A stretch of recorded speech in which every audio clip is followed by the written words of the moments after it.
Hello, this is Christian Takushi with a Global Geopolitical Outlook. Today is November 8, 2016. The title of my message is Possible Double Surprise at the US Presidential Elections 2016. Yes, today America is out voting. Voting is underway. Currently it is roughly 8:15 p.m. in Switzerland, and I would say 2:15 p.m. in the United States, New York time. The overwhelming majority of political analysts are expecting a very tight race today, but one with a very clear advantage for the DNC candidate, Mrs. Hillary Clinton. When I look at what they're analyzing, I can only agree with them. But in recent weeks, we are monitoring an unusual convergence of factors that is gathering momentum and might influence the race today.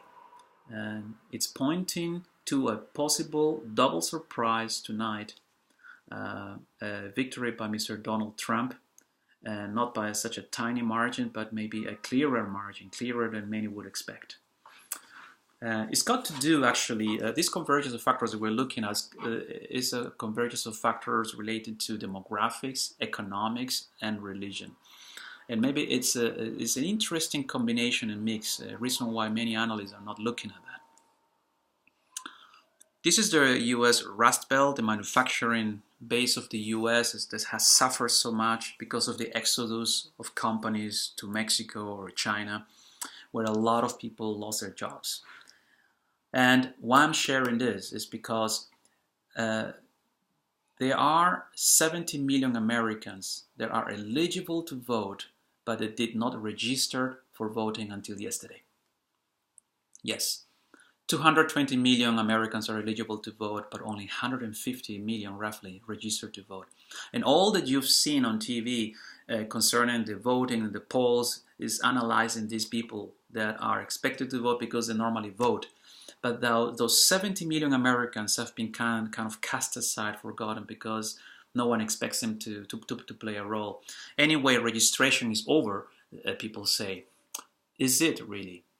I have looked at the data in different states, and I found 15 states, 15 states where Americans that are eligible to vote can still register today and cast their vote. Interestingly, some of those states that are allowing late registration today are around or in the Rust Belt. We're talking about states like Ohio and Iowa that are key and that are considered blue Democrat states, but where late registration is possible. The other reason that this is interesting is that a large number of evangelical Christians and Protestants and Jews in the United States rejected Mr. Trump early on this race because of some of the comments and slips he had on TV. But in recent weeks, we are noticing a shift in favor of Mr. Trump among white evangelical Christians, African American evangelicals, and also Jews. There is something going on there, a shift. Under normal circumstances, this might be considered too late. But in this year, such an unusual year, I think is worthwhile monitoring. And we see quite also, it's interesting because quite a number of those white evangelicals are in this area here, and also here in states like North Carolina and Florida.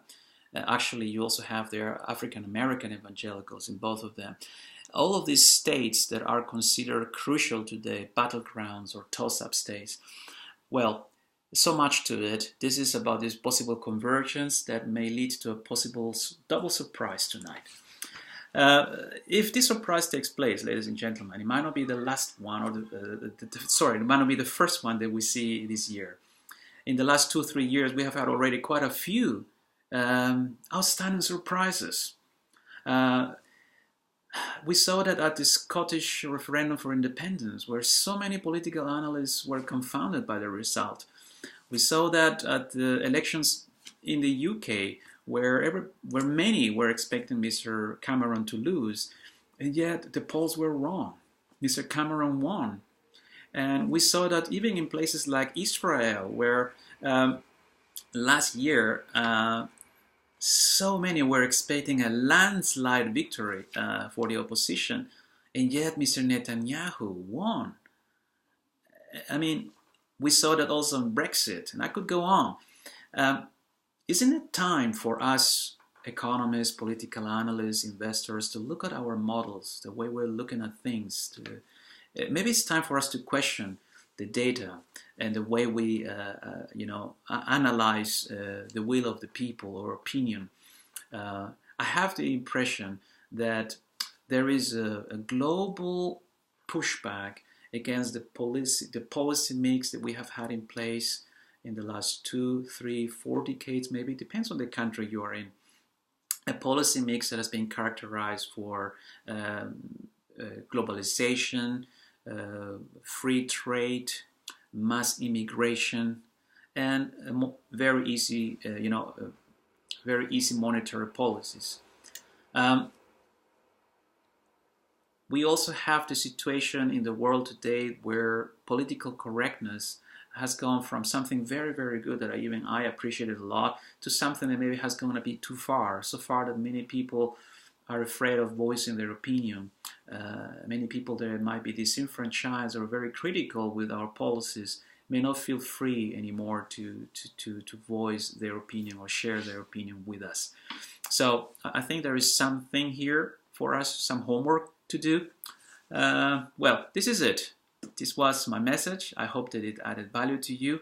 This is Christian Takushi, macroeconomist at Geopolitical Economics in Switzerland. Thank you.